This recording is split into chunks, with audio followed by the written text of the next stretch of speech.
Olá, ele é repórter e colunista de política e economia da revista Veja, local onde foi também estagiário no início de sua carreira. Antes da Veja, trabalhou na Rádio CBN e no jornal Estado de São Paulo. Formado em jornalismo pela Universidade Presbiteriana Mackenzie em 2018, tem especialização em economia pelo INSPER e pela Fundação Getúlio Vargas. O programa Memória do curso de jornalismo recebe hoje o jornalista Vitor Irajá. Vitor, obrigado por você ter vindo. Obrigado, Vanderlei. É um prazer estar aqui e voltar ao Mackenzie depois desses anos todos. É um prazer receber sempre bons alunos para falar dos mais variados assuntos. Começar com uma pergunta básica que eu começo com todo mundo. Vitor, por que você escolheu fazer jornalismo? Jornalismo, Vanderlei, eu tinha uma relação desde muito pequeno com jornalismo. O meu avô e minha avó são jornalistas. E aí a gente cria aquela memória, né?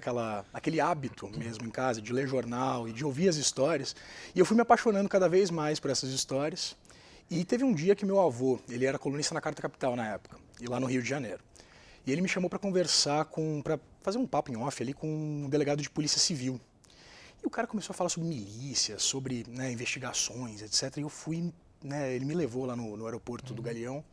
Eu fui me apaixonando por aquilo, me sentindo, sabe, no meio de uma história de investigação, etc. Eu tinha 16 anos de idade. Aí eu voltei para casa, olhei para ele e falei, vô, eu quero ser jornalista. Ele falou, puta, não faz isso, pelo amor de Deus. Basta um. Mas bastou isso, foi a paixão, assim, foi aquela experiência que me trouxe, falei assim, cara, é isso que eu quero fazer.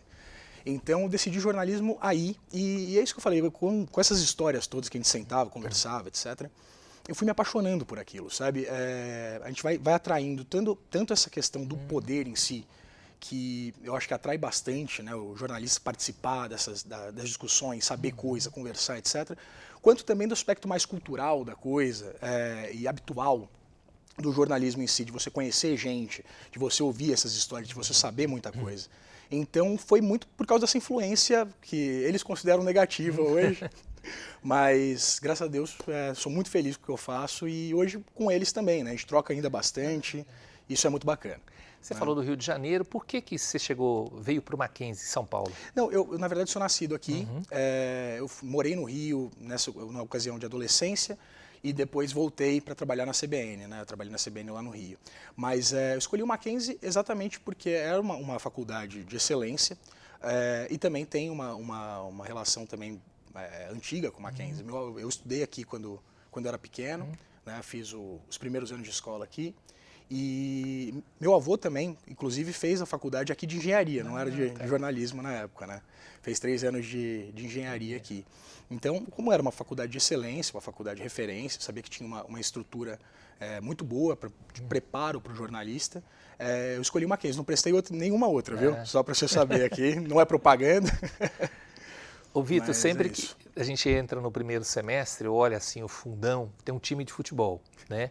E você começa a conversar com os meninos, muda, evidentemente, mas a grande maioria entrou para fazer jornalismo esportivo, né? Muitos não conseguiram ser jogador de futebol, agora vou estar próximo do futebol para vou praticar o jornalismo esportivo para estar próximo do futebol. Você entrou com a intenção de ir para a área de política? Para a área de política, sim. Sempre gostei de política, sempre gostei né, dessas ideias da cobertura do poder. E sim, o que é uma surpresa, na verdade, é a economia, né? Porque acho que não tem nenhum jovem na escola que goste de economia. Raramente. Então, eu entrei sim com a intenção de cobrir política, mas assim, a economia ela entrou de supetão na minha vida e acabei me apaixonando. Mas como no Brasil tudo se mistura também, né, Vanderlei? A cobertura de política se mistura a cobertura de economia, a gente faz um pouquinho de cada coisa. Mas, assim, minha intenção primordial era entrar na cobertura do poder. E o tipo de veículo? Você optou pelo rádio primeiro, depois pelo veículo impresso, se é que a gente pode dizer veículo impresso hoje? Não, na verdade as coisas foram acontecendo, né? Pintou primeiro a oportunidade na Veja, como estagiário, né? Trabalhei lá com Augusto Nunes, na época como estagiário dele. Depois disso, ali no hiato entre o último semestre e estar formado, pintou o Estadão, que foi onde eu tive também o primeiro contato com a economia.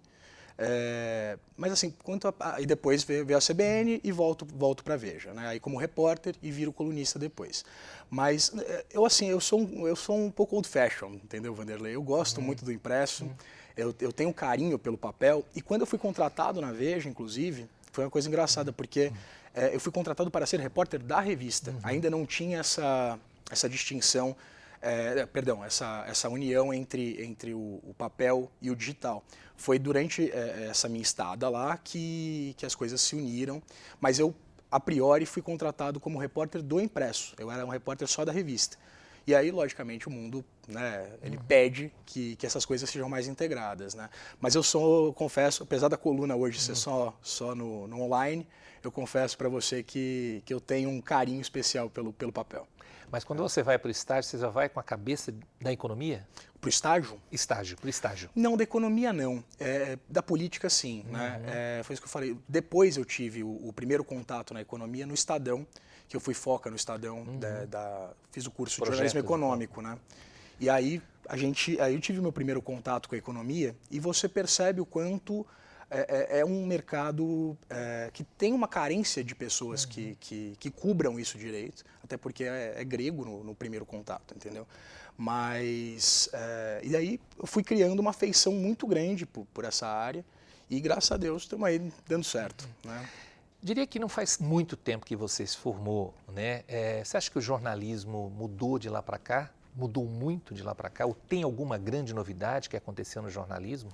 Olha, eu acho que os desafios eles foram aumentando. Né? Eu acho que estruturalmente a gente tem uma preocupação já maior, num período curto de tempo, com os projetos multimídia, sabe? Dentro da Veja se pensa muito nisso, né? Mais projetos em vídeo, uma atenção maior ao digital, como eu te falei. Eu entrei na Veja como um membro de uma equipe para o papel e hoje, na verdade, né, hoje é mais voltado para a coluna, obviamente, mas é um projeto mais integrado. A gente faz vídeo, a gente também publica as matérias no papel, fora a coluna no digital. Então, eu acredito que há, sim, uma preocupação maior dessa integração dos meios. Né? E acredito que alguns desafios maiores, como comentei, tenham surgido, como essas novas plataformas enfim, tanto de notícia mesmo, quanto ferramentas, né? Essa inteligência artificial e novas ideias de jornalismo. E fora isso, eu acho que a gente tem uma voltando. E fora isso, pegar um corte. Né? E fora isso, acho que a gente tem um ambiente deteriorado do debate público, porque as pessoas estão lendo menos, as pessoas estão mais... as informações vêm muito rápido e o acesso ele é limitado. Tem uma nota que eu soltei outro dia, por exemplo, que me ligaram reclamando, primeiro gostaram do título, depois me ligaram reclamando que as pessoas estavam compartilhando porque entenderam errado. Eu falei, poxa, mas leia a nota, sabe? A culpa não é minha nesse sentido. Então, isso me preocupa muito, sabe? Fora, logicamente, a disseminação de fake news, que eu acho que aumentou. Acho que o último governo foi muito nocivo na questão também de acabar com a imagem, né? De deteriorar a imagem do jornalista. Então, eu acho que mudou sim, e isso me assusta um pouco, mas num período curto de tempo, né? Quando você fez faculdade, né, já não era necessário a obrigatoriedade do diploma para o exercício legal da profissão. E agora você acabou de citar essa questão das fake news e de que o jornalista não é mais aquela pessoa, o gatekeeper, né? Ele não tem tanta importância nesse sentido para um determinado grupo de pessoas.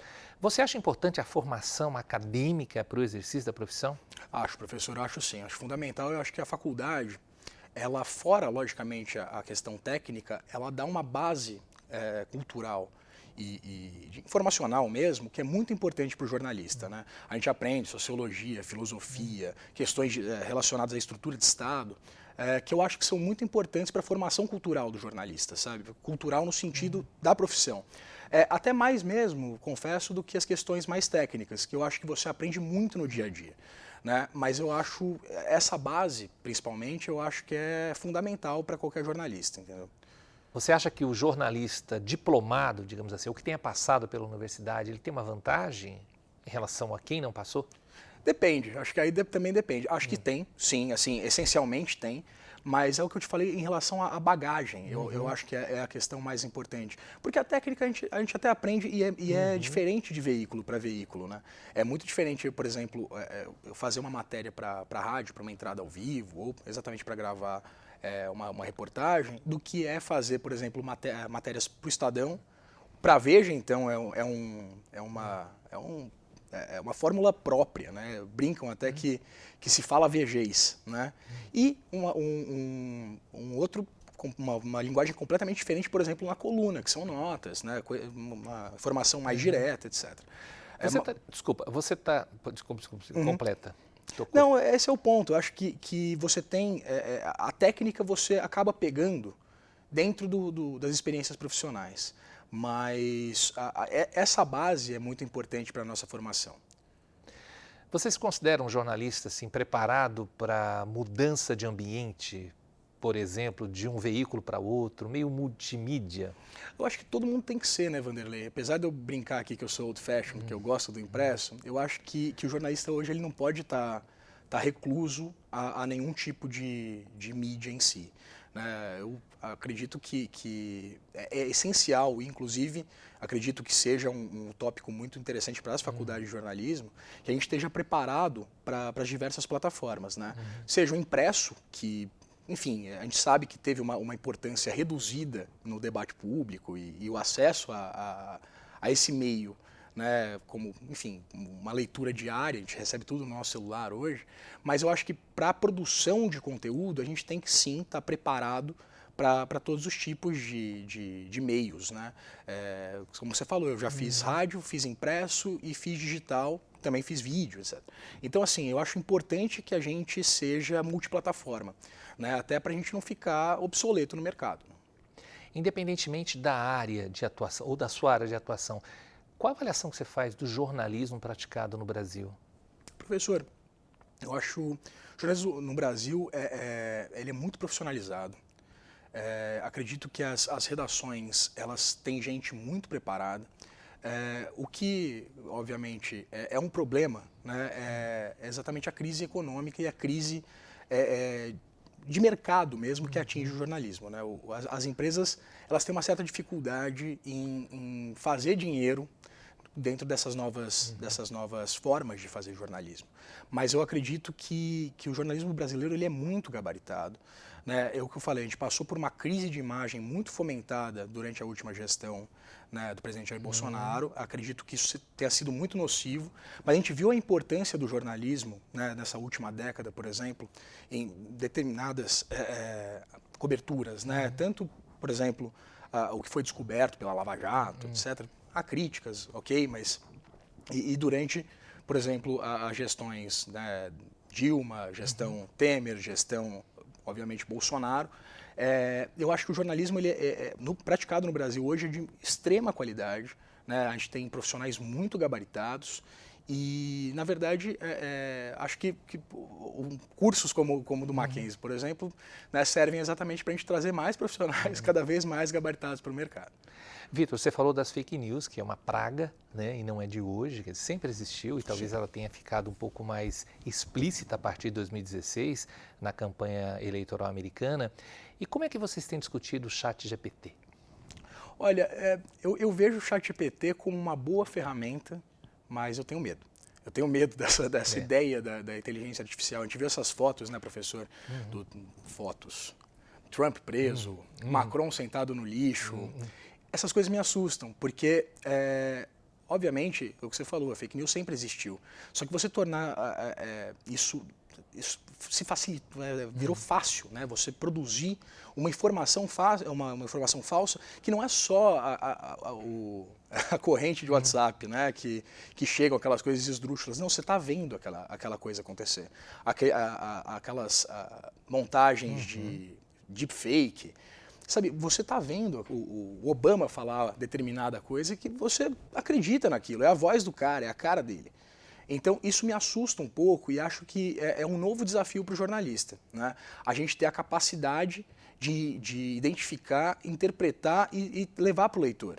Aí que eu vejo o grande perigo, porque é o que eu sempre brinco, assim, não é todo dia que o jornalista vai descobrir que a Friboi é do filho do Lula. Sim. Né? A fake news ela é muito mais atrativa. Então, ela tem uma disseminação muito mais rápida do que obviamente, o desmentido. Então, isso me assusta um pouco e a rapidez, a velocidade da formação de conteúdo falso, da disseminação e da criação de conteúdo falso, isso me assusta. Eu acho que a gente vai ter que aprender como lidar com isso e como combater as informações falsas. Mas eu acho que as ferramentas também elas podem servir para o bem. Né? Acho que a gente pode utilizar essas ferramentas para produção rápida de conteúdo que seja talvez mais simples. Mas eu vejo com certa ressalva o surgimento dessas novas tecnologias. Eu fico maluco pensando que as pessoas acreditam que não é o Biden que está lá, não é o Lula que está ali, são dublês ou coisa parecida. Fala, mas de onde você ouviu isso? Né? Tem hora que você fala melhor ignorar, de certa maneira. É difícil. E como você falou, né, eu acho que o jornalismo ele pode e tem que tentar o tempo todo acabar com isso, pelo menos trazer uma certa verdade em relação a isso. E é uma nova função, né? Porque antigamente, como você falou, a gente era o detentor da informação e até mesmo egocentricamente falando, o jornalista era dono da verdade. Sim. E essa informação ela foi disseminada, isso é muito bom por um lado, né? Porque, o que eu falei, a gente vivia em bolhas intelectualizadas, que a gente achava que a gente era o detentor da informação, enfim, até privilegiados por concedê-la. Hoje em dia não é mais isso, todo mundo produz conteúdo, todo mundo pode produzir conteúdo, só que existe, obviamente, enfim, uma fórmula para se fazer isso, existem critérios, existem técnicas para você fazer isso de forma profissional e, obviamente, sempre respeitando os ditames do bom jornalismo. Vitor, algum arrependimento em ter feito jornalismo? Nenhum. Sou apaixonado pelo que eu faço. Não tenho nenhum arrependimento. Vitor, obrigado por esse bate-papo, você ter cedido esse tempinho para estar aqui com a gente, tá bom? Vanderlei, eu que agradeço. Muito bom voltar ao Mackenzie, né, depois desses anos todos. Eu realmente estava com saudade, fiquei muito triste quando a gente participou do último bate-papo que era online. A gente não teve a oportunidade de estar aqui, mas eu que te agradeço. Muito bom estar aqui, muito bom falar com você e com os alunos. Muito obrigado. E muito obrigado também a você que nos acompanhou até aqui. Até o próximo programa.